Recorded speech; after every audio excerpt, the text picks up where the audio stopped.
हरियाणा में बेरोजगारी का आंकड़ा सबसे ऊपर। चंडीगढ़ से पूर्व सीएम भूपेंद्र सिंह हुड्डा की प्रेस कॉन्फ्रेंस। बेरोजगारों और किसानों के लिए कोई फैसला नहीं, प्रदेश के युवाओं का भविष्य अंधकार में है। हुड्डा ने प्रेस कॉन्फ्रेंस के दौरान कहा कि सरकार का हर फैसला किसान विरोधी है। हरियाणा में बेरोजगारी की दर 28% है। पेपर लीक मामले की जांच सीबीआई से करवाई जाने की मांग की। हुड्डा ने कहा कि पहली और दूसरी लहर से सीख नहीं ली। विधानसभा में कोरोना से लेकर कुछ भी नहीं बताया गया। कर्मचारियों से किया गया वादा भी पूरा नहीं किया गया। महंगाई लगातार बढ़ती जा रही है। हुड्डा ने कहा कि किसानों की मदद के बजाय बढ़ा रहे हैं बोझ। पद खाली होने के बाद भी नहीं की जा रही है भर्ती। गरीब लोगों के लिए एक भी काम नहीं हुआ है।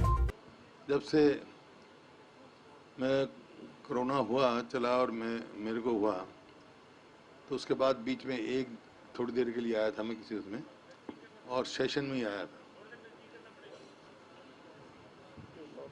उतार दूं?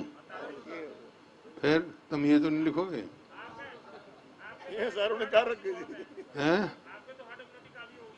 इनको तो हाँ, मेरे से तो नहीं लगेगा, लेकिन इनको तो कोई नहीं पूछेगा। मेरे बारे में लिख देंगे कि कोविड की वो इन्होंने पालना नहीं की हैं?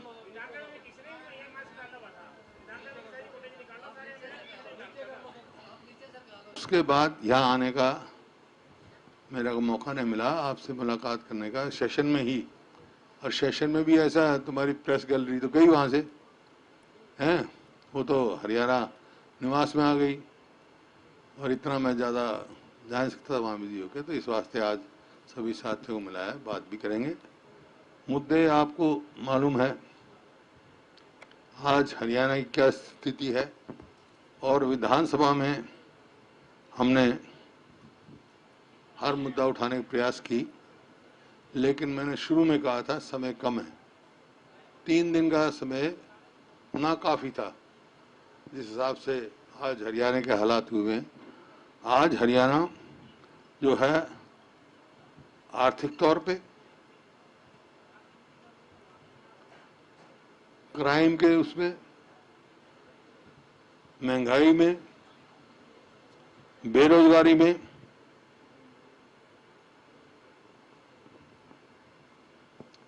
देश में सबसे दो प्रदेश 2014 में प्रति व्यक्ति निवेश में नंबर 1 था, आज वो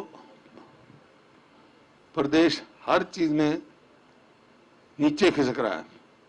और ये मैं नहीं कह रहा, ये नीति आयोग की रिपोर्ट भी कह रही है, हर जगह कह रहे हैं। जो भी ये 7 साल हो गए सरकार को बने, और पीछे बीजेपी जेजेपी को भी 2 साल हो गए। इनका घोषणा पत्र देखो, इनका जो कहता हमारा कॉमन मैनिफेस्टो हम बनाएंगे, उसमें से एक भी कोई वायदा इन्होंने पूरा किया हो। सिर्फ इवेंट मैनेजमेंट करते हैं, घोषणाएं करते हैं, और काम 2 ही करते हैं। काम इनका है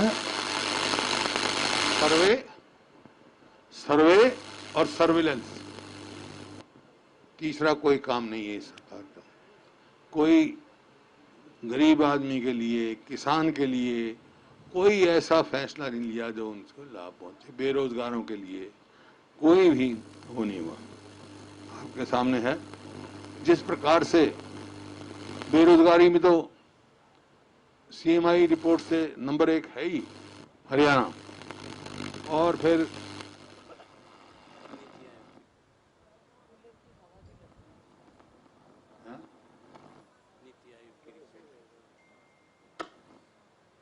वो तो है ही नंबर 1। लेकिन नीति आयोग की भी जो इस साल रिपोर्ट आई है, उसमें भी हरियाणा, बिहार और झारखंड के पीछे है बड़ी स्टेटों में। मतलब तीसरे नंबर पे है। कि सीएमआई की तो कहते हैं कि भाई ये रिपोर्ट जो है वो कोई उसकी है, कांग्रेस की होगा। दिखाइए भाई, ये परिभाषाएं कैसे बदलती हैं ये आपके सामने निकाली तो सुन। 2019 में चुनाव से पहले जो आपके आज उप मुख्यमंत्री हैं, सीएमआई की रिपोर्ट पे क्या उन्होंने ट्वीट किया, ये देखो हैं, ये उनका है। ये है 5 सितंबर 2019 का। दुष्यंत चौटाला, शर्मनाक आंकड़े, बेरोजगारी के मामले में हरियाणा देश में सबसे आगे नंबर 1 पर पहुंच गया। मुख्यमंत्री खट्टर एक और तो हरियाणा की नौकरियों, हरियाणा से बाहर वालों को दे रहे हैं, दूसरी ओर हरियाणा की बेरोजगारी का आंकड़ा देश में सबसे ऊंची दर 28.7% पर पहुंच गया है। अब कैसे परिभाषा बदल गई भाई? अब ये कैसे हो गया? जब तो इस पे रिलाई किया जाता था, जब तो ठीक, अब गलत। दोहरे मैदान कैसे? अगर ये कांग्रेस की है और बीजेपी गवर्नमेंट, गुजरात में बीजेपी गवर्नमेंट है, तो वहां 4% को दिखाया गया और यहां 8.9 क्यों दिखाया गया, 8.1 क्यों दिखाया गया, 28.9 क्यों दिखाया गया? अब नीति आयोग की भी रिपोर्ट है, वो आपके सामने है, तीसरे नंबर पर दिखाया गया। और रोजगार देने की बजाय जो खाली जगह है, चाहे वो पुलिस महकमे की हो,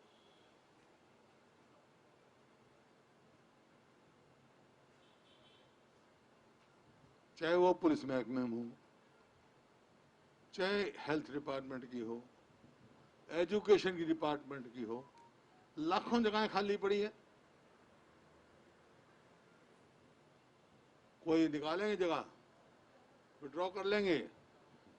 जैसे गीता जी ने विधानसभा में बताया, किसी यूनिवर्सिटी में कोई वो नहीं हुई, रिक्रूटमेंट नहीं हुई, और पेपर लीक कर देंगे।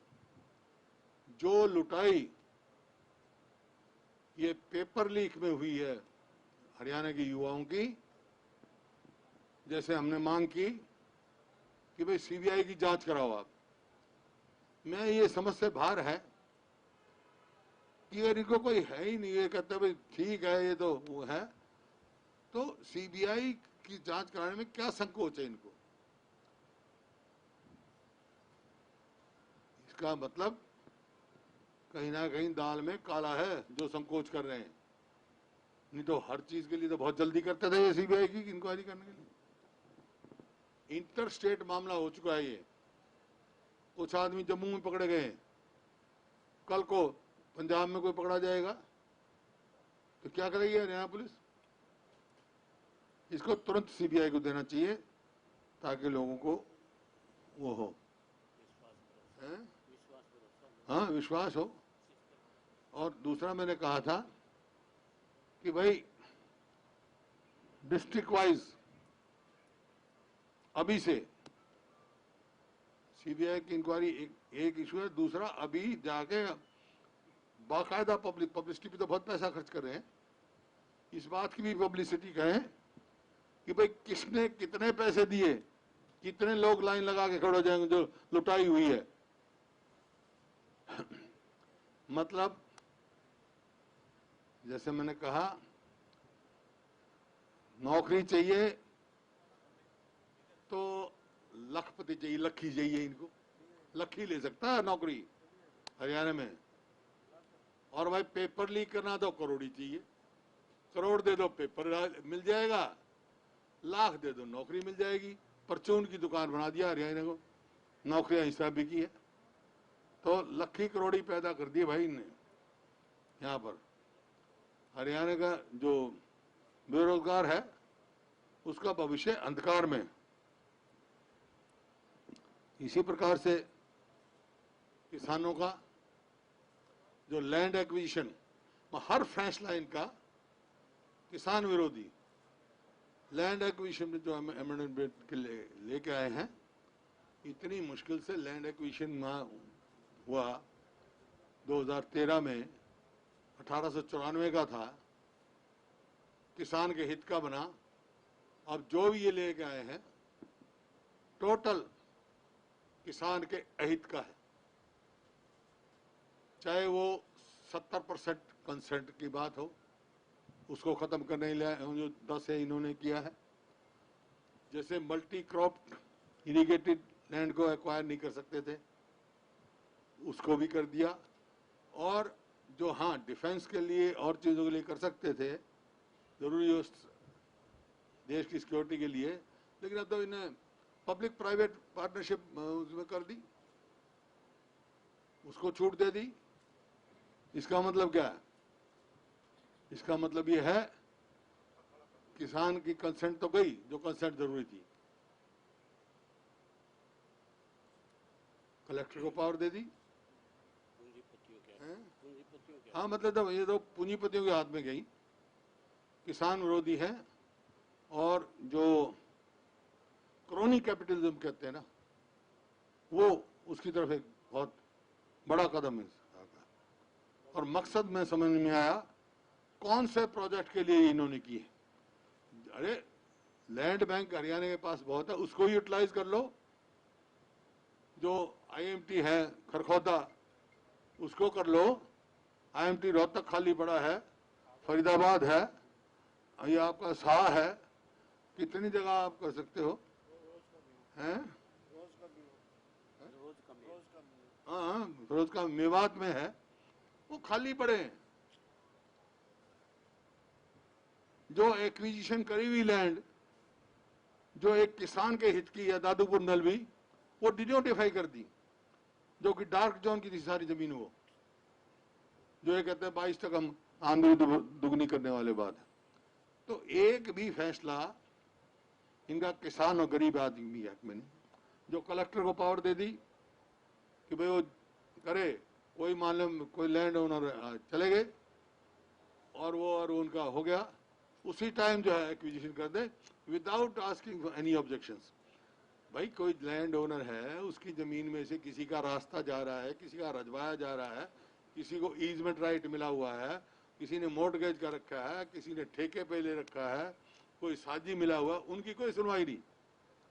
इसका मतलब मजदूर कोई उसकी कोई सुनवाई नहीं। तो ये तो मतलब आपके सामने है, किसानों के और लोगों के विरोधी वो है। और इसी वास्ते मैंने कहा था भाई ये सिलेक्ट कमेटी भेजो। क्या थी भाई इतनी जल्दी, क्या थी? सिलेक्ट कमेटी भेजते, डिस्कस होता। अगर कोई ये कहते बहुत अच्छा इसका नतीजा निकलेगा तो सबके व्यूज लेते। ये लैंड एक्विजिशन के मामले में इनको वापस लेना चाहिए। और हम आग्रह करेंगे गवर्नर साहब से भी, इसको राष्ट्रपति के पास ना भेजा जाए मंजूरी।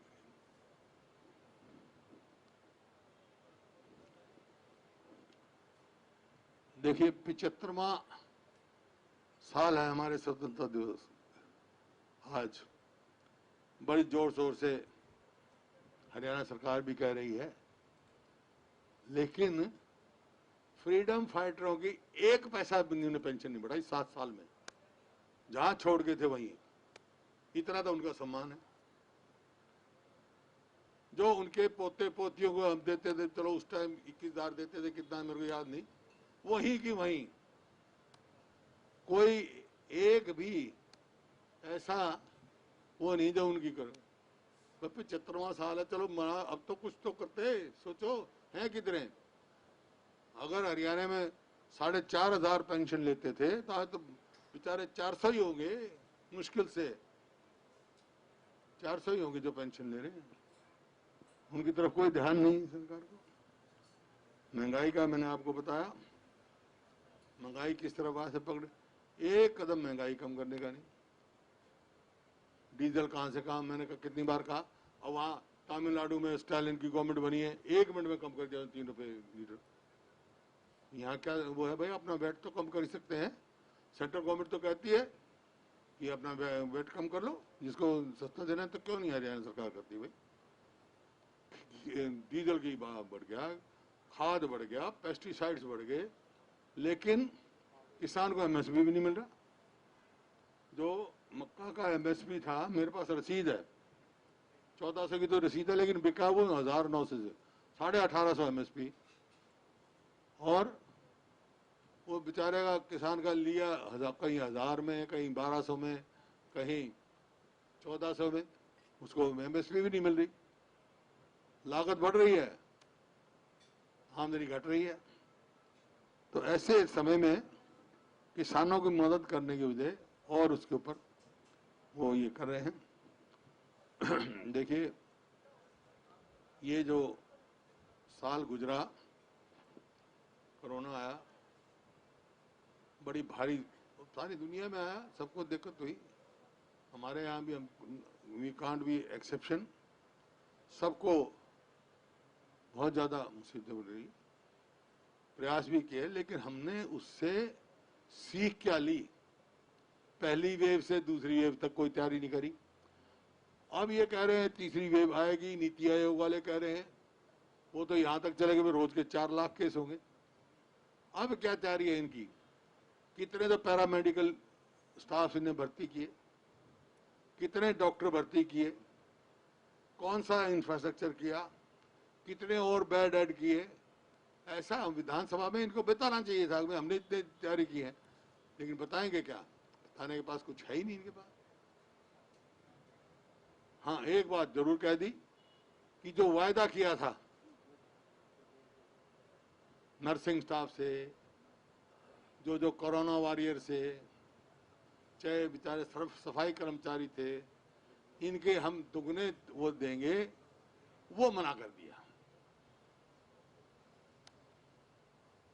तो क्या क्रेडिबिलिटी रहेगी सरकार की भाई? जब पहला ही वायदा नहीं पूरा किया, तब तीसरी वेव की तैयारी है क्या है, खोल के बताना चाहिए। हम इतनी भर्ती कर रहे हैं, हम ये तैयार हैं, हम सब कोऑपरेट करने के लिए तैयार हैं, सबको इकट्ठा मिलकर लड़ना है। लेकिन सरकार को कुछ तो वो लेनी चाहिए अपनी। खाली वाह एडवर्टीजमेंट से काम चलेगा सरकार का? इवेंट मैनेजमेंट से काम तो नहीं चलेगा आपका। और जैसा मैंने कहा, किसान की तो बात अलग है। हरियाणा के बारे में भी सरकार, ऐसी सरकार, बेरुखी सरकार मैंने देखी जो अपना हिस्सा भाखड़ा मैनेजमेंट बोर्ड में पिछले 1 साल से हरियाणा का मेंबर ही नहीं है। देखिए, जब से भाखड़ा मैनेजमेंट बोर्ड बना है, वहां इरिगेशन का मेंबर हरियाणा का होता है और पावर का मेंबर पंजाब का होता है, और चेयरमैन जो है वो 4 स्टेट पार्टनर है, इनसे बाहर का होता है। इससे पिछले 4-5 साल में मैं किसी व्यक्ति की बात नहीं करता हूं, चेयरमैन भी इन्हीं की स्टेटों में से एक बन गया। और 1 साल से हरियाणा का मेंबर ही नहीं है, इरिगेशन मेंबर नहीं है।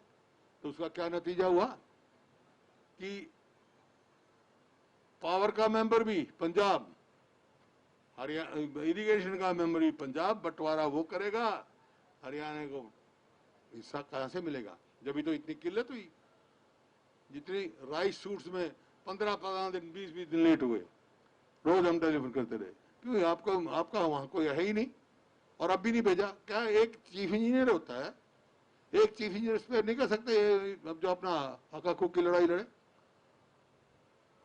और मेरे को पता नहीं, मैंने सुना है, ये हरियाणा सरकार की मैं आपके माध्यम से कहता हूं कि ऐसी बात चल रही है वहां कि चारों स्टेटों में से कोई किसी का मेंबर बन जाओ। अगर ऐसा हो गया तो हरियाणा का तो कभी मिलेगा नहीं।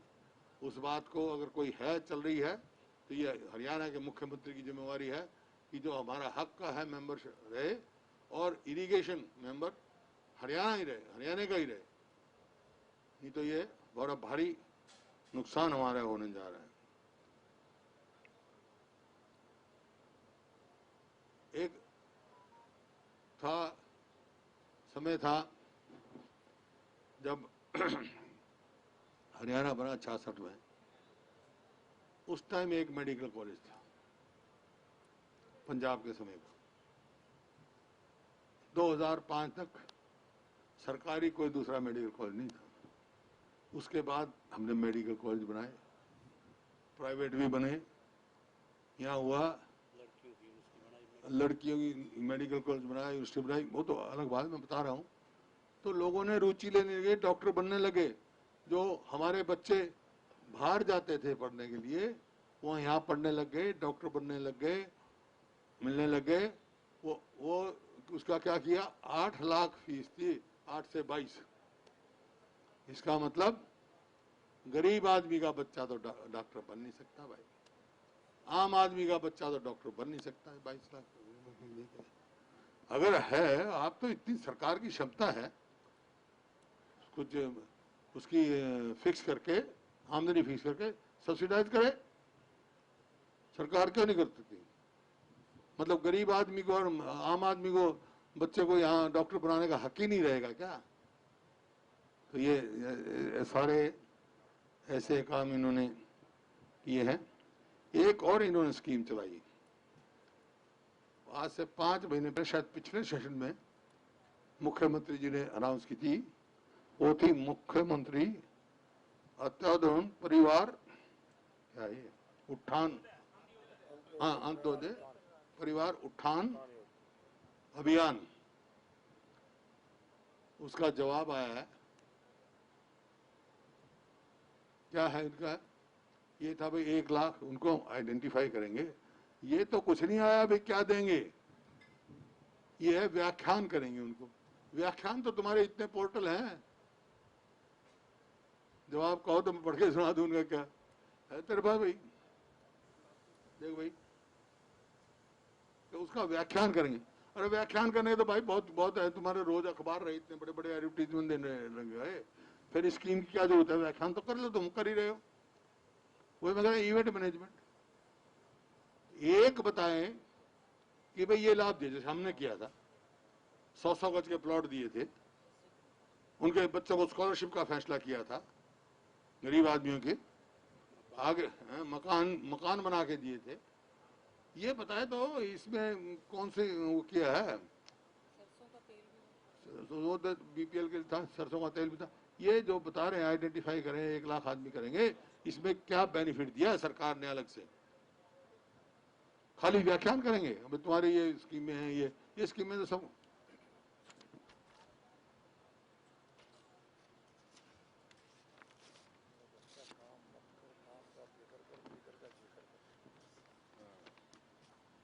ये लिख रखा है, योजना की पहचान अथवा लाभों की रूपरेखा के मिलाने हेतु जोनल कमेटी द्वारा चिन्हित परिवार के सदस्यों से संपर्क किया जाएगा। कब किया जाएगा भाई? जोनल कमेटी का गठन किया जा रहा है। क्षेत्रीय समिति चिन्हित परिवारों के सदस्यों के साथ बैठक के दौरान स्वरोजगार, मजदूरी रोजगार, कौशल विकास आदि के संबंधित विभागों के तहत उपलब्ध विभिन्न योजनाओं की व्याख्यान करेंगे। ये इनका जवाब है। देंगे कुछ नहीं, व्याख्यान करेंगे। व्याख्यान करने पर भाई सरकारी अमला ठमला क्या करेगा? तुम कर रहे हो क्या? पब्लिक रिलेशन करेगी, और क्या आप लोग करोगे जो एडवर्टीजमेंट में इतने पैसे जा रहे हैं?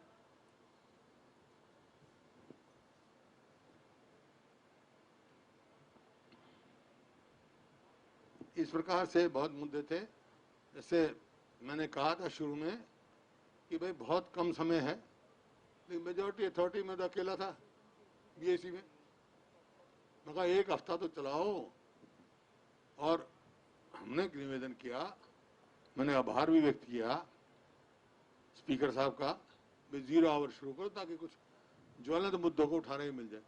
उन्हें एक नया किस्म का 0 आवर बना दिया जो हमने कभी सुना ही नहीं, कि 3-3 मिनट बोलेंगे। आज अखबार में इतने आदमियों ने कहा 3 मिनट में व्याख्या वो ज्वलंत मुद्दा बताया जाएगा क्या? कभी नहीं कहीं देखा मैंने भाई 0 आवर में 3-3 मिनट का। ये तो एक मतलब करकाने वाली बात होगी, गलत है। मैं तो इसी वास्ते असेंबली में कह दिया भाई, हाँ, इसी वास्ते मैंने कह दिया भाई इससे अच्छा तो ना है, कभी हम उठ कर रोड़ा तो कर लेंगे हैं। 3-3 मिनट का मैं 0 आवर भी अपनी किस्म का बना, 0 आवर दिया अच्छा था। मैंने सोचा भाई ज्वलंत मुद्दे उठेंगे, चलो ये मौका मिलेगा, लेकिन वहां भी मौका का है। ऑक्सीजन की बात आए तो मुख्यमंत्री जी ने कह दिया भाई एक आदमी भी नहीं मरा ऑक्सीजन की कमी से, जबकि पूरे अखबार भरे। या तो आपके अखबार झूठे भाई या हम झूठे, कौन झूठा है? ये तो मतलब कोई हाई लेवल ही इंक्वायरी साबित कर सकती है ना। कितने अखबार है भाई, ये देखो आप लोगों के भरे, जनता में है। ये आप लोगों के अखबार भरे पड़े हैं ऑक्सीजन की कमी से मरे। या तो कौन बताओ कौन से अखबार आपके झूठे या हम झूठे भाई, या वो झूठे? झूठा तो मैं किसी को नहीं कहता, लेकिन गुमराह हाउस को करना अच्छी बात नहीं है। चलो उन्होंने अब कमेटी बनाई है, उस सत्रीय कमेटी, अब तक तो कोई नाम आए नहीं तो इतनी देर में तो काम शुरू होना चाहिए। तुरंत उसका गठन करके इस बात की जांच कराई जाए और पूरा एडवर्टाइजमेंट कराया जाए।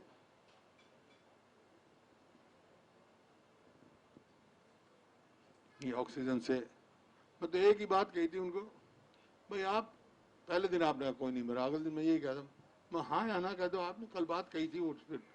तो खैर उन्होंने बनाई कमेटी, तो जल्द तुरंत गठित करके और ये बनाए। और विधानसभा में जो है, जो मौका देना चाहिए था, जो आज के ज्वलंत मुद्दे हों, उससे हमारे साथी वंचित रहे। 3 मिनट में तो भाई अपना नाम और गांव में बता सके आदमी, और तो कुछ नहीं बता सकता।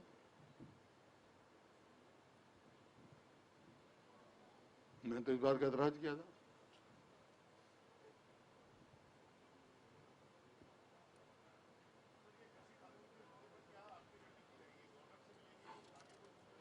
हैं? एक मिनट बस लेट मी फिनिश। जब आपसे उसमें हुआ,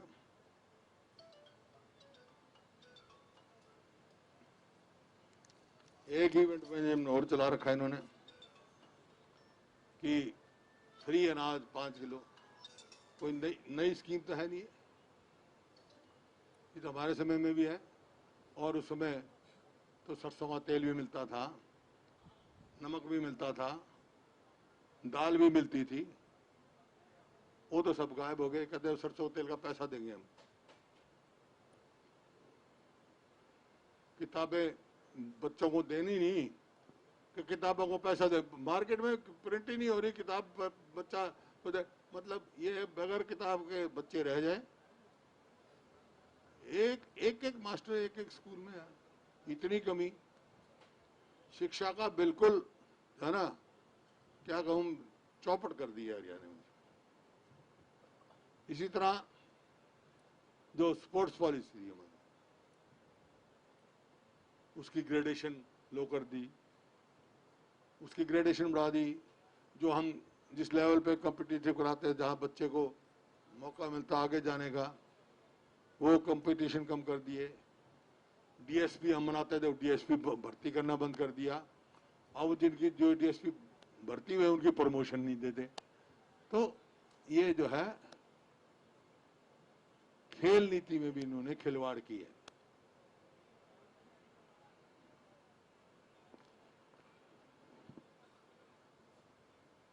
तो कोई भी मतलब पॉलिसी ऐसी नहीं है जिसकी मैं ये हो। खैर आप लोगों से मिलने का मन था भाई, बहुत बहुत आपका धन्यवाद है। और किसी का भी कोई क्वेश्चन हो तो पूछ सकते हैं जी। ये लियो ना आप, लैंड एक्विजिशन को लेके, माइक दो भाई इधर। लेना भाई। लैंड एक्विजिशन बिल जो पास हुआ इसको लेकर गवर्नर को मिलो। नहीं, अब आग्रह किया है और हम अपना बात करके गवर्नर साहब से भी आग्रह करेंगे, मिलेंगे भी कि भाई इसको ना भेजा जाए आगे, और इसका विरोध करेंगे। बिल्कुल ये जो है किसान विरोधी कानून, जिस मकसद से ये लैंड एक्विजिशन बिल बना था किसान के हित के लिए, ये उसका मकसद ही खत्म कर दिया इन्होंने।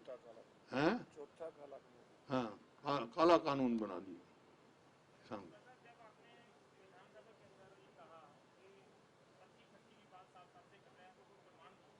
हैं?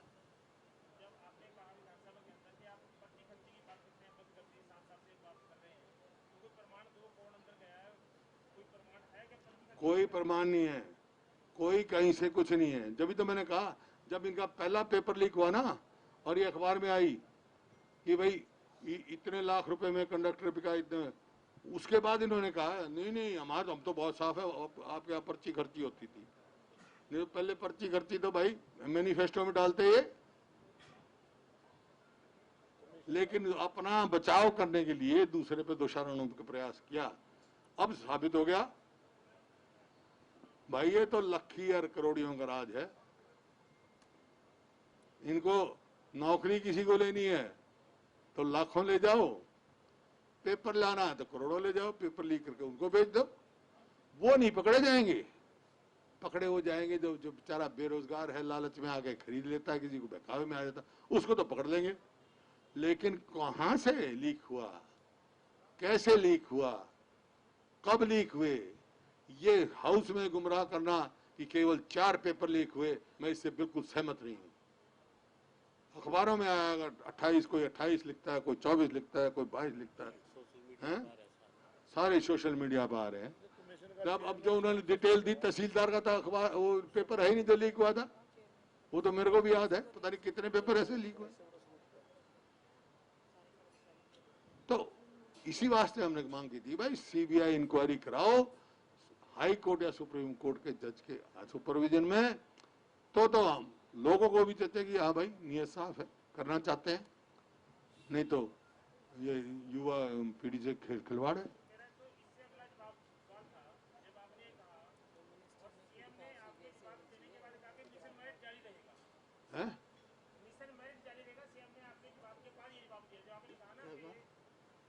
मिशन मेरिट जारी रहेगा, सिस्टम पर अटैक हो रहा है, वो ये मिशन मेरिट है, सिस्टम पर अटैक हो रहा है।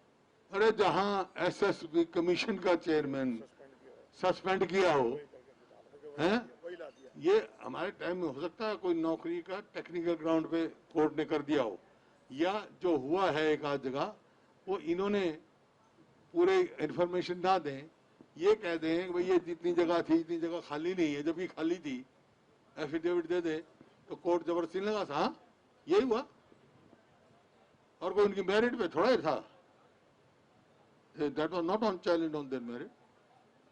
वो तो ये था भाई जगह, हाँ ये तो सारी जो है ना पुलिस कांस्टेबल, ये सब ग्राम सचिव जितने ये लीक हुए हैं, अब उसकी डेफिनेशन बदल रहे हैं। पेपर लीक ये नहीं ऐसे होता है, पेपर, अरे पेपर लीक कैसे होता है, बाहर हो गया पेपर हो गया, कौन कहां से, लेकिन कहां से कब कैसे हुए, इसी बात की तो इंक्वायरी मांग रहे हैं हम।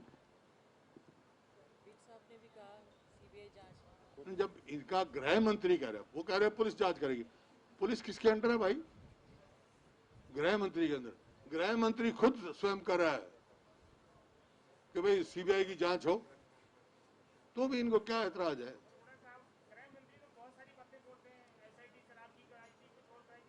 मैं तो सीबीआई की जांच की बात कर रहा हूँ, एसआईटी तो एसआईटी की गई रिपोर्ट ही कोई नहीं आती है एसआईटी, वो तो कितने रजिस्ट्री घोटाले की होगी, कोई आई है, कोई आई है, वो तो मेज के नीचे खिसक जाती है क्योंकि दाल में काला है कहीं ऐसे।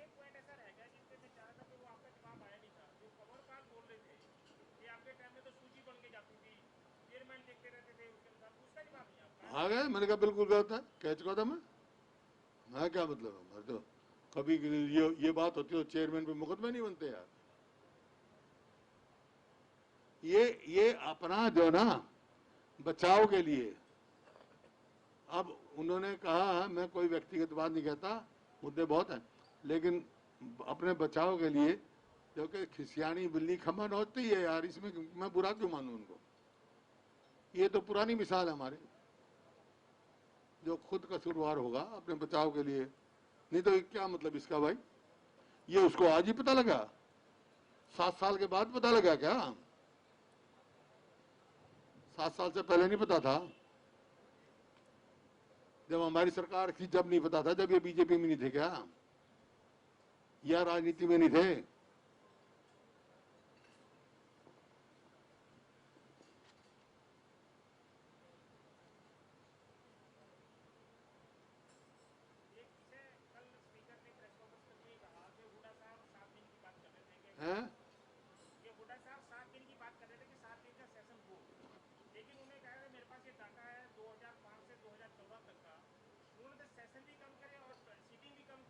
वो तो 2000 से निकाल लेंगे, वो तो 66 से निकाल लें।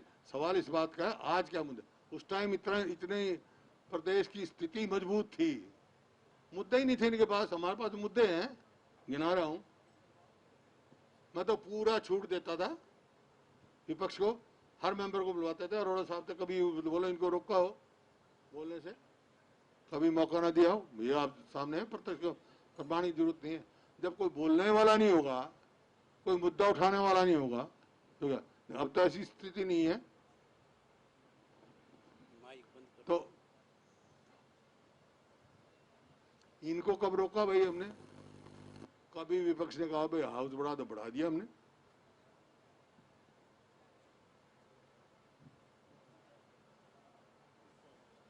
लेकिन वो तो उसी टाइम उन्होंने फैसला कर दिया था।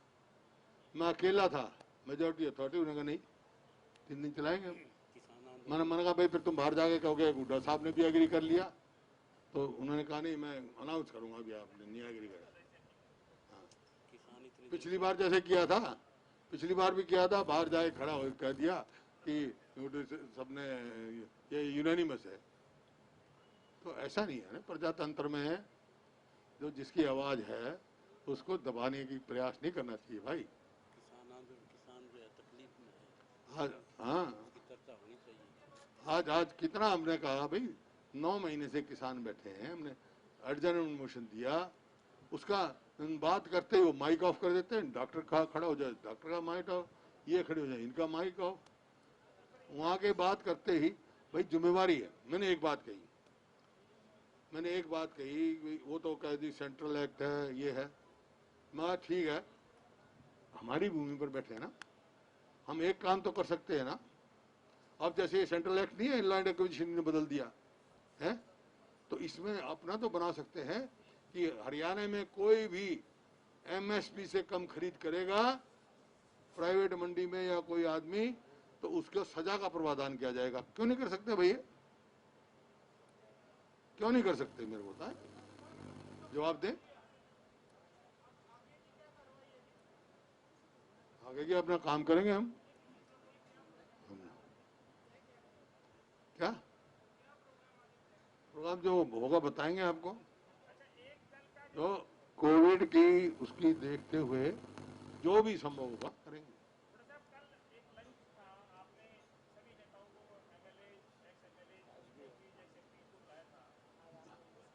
जो हमारे साथ मेरे साथ रहे, कोई विधायक रहा मेरे साथ, कोई एमपी रहा, उन्हीं साथियों को बुलाया। हाँ ना, नहीं बीमारी के बाद अब तुम्हारे को बुला रही हूँ, तुम्हारा कोई मकसद है? वो तो हरियाणा निवास में भी करके आ सकता था मैं, लेकिन सबसे मुलाकात नहीं होती है। तो उस दिन था भाई, पुराने साथी हैं, कई महीने से मैं मिला नहीं, कल बहुत सबसे मिला, ऐसे उनसे मिला जो 3 महीने से जिनके टेलीफोन पे ही बात नहीं हुई। तो बीमारी से हैं, वो आप लोग कह रहे हो। मेरे को किसी को शक्ति प्रदर्शन दिखाने की जरूरत ही नहीं है, हैं? सारे साथ मेरे को दिखाने की जरूरत क्या है? लेकिन साथियों से मिलने की जरूरत थी, मेरे को उनसे मुलाकात करने की जरूरत थी। अब आप लंच करोगे, आपसे भी करूंगा, हर टेबल पे आगे आपकी बात सुनूंगा। तो वो तो मिलते रहते हैं ना। तो बीमारी के वजह 3 महीने से ज्यादा हो गए, मुलाकात नहीं हुई, किसी को बुला लिया। 4 महीने हो गए। हाँ 4 महीने हो गए। अप्रैल में आए थे 15। बुलवाना है, ज्वाइन कराना है, ठीक है। करा दिया तो प्रेस रिलीज दे दे हैं? हैं? हाँ हाँ, बढ़ना चाहिए संगठन। संगठन ना होने से क्या, कोई भी संगठन हो, वो ब्लॉक लेवल पे, जिला लेवल पे मजबूत संगठन बनना चाहिए।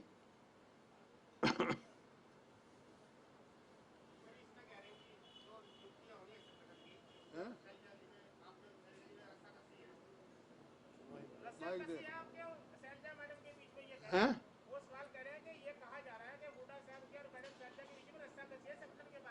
आप कह रहे हो, आप कह रहे हो ये पार्टी के अंदरूनी मामले हैं भाई, इनमें कुछ नहीं। बाकी कोई रस्साकशी नहीं होती पार्टी में। प्रजातांत्रिक पार्टी है, सबके अपने अपने विचार होते हैं, पार्टी जो फैसला करती है। तो अब तुम अखबार वाले हो, तुम्हारे कोई तुमने लिखना है, 4 पत्रकार हो, आपके अलग अलग वो हो सकते हैं, लेकिन फैसला होने के बाद तो एक ही रहेगा ना, मालिक जो तुम्हारा फैसला करेगा। हुड्डा साहब, अफगानिस्तान में जिस तरह के क्राइसिस हैं, अब जो वहाँ के सिख रिफ्यूजी हैं या फिर हिंदू रिफ्यूजी यहाँ पर आ रहे हैं, उनकी सिटीजनशिप की बात हो रही है, उस पर क्या आप क्या कहना चाहेंगे, क्या तर्क है आपका? देखो तो अब जो चल रही बात उनकी, इसकी तो बाकायदा सेंट्रल गवर्नमेंट के अंदर चलेगी बात, क्या फैसला देती है गवर्नमेंट ऑफ इंडिया, वही सबको मान्य होगा। हाँ, 2 पूछ।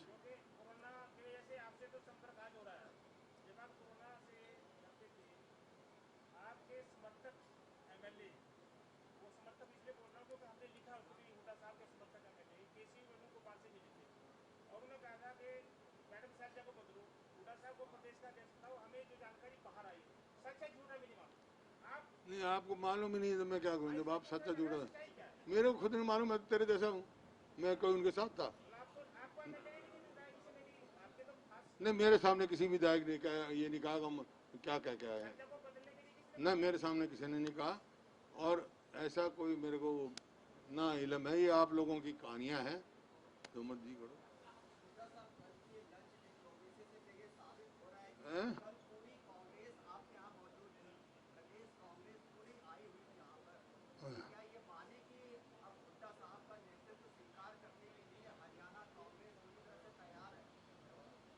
कल से पहले मैं क्या था भाई, और आज क्या बन गया?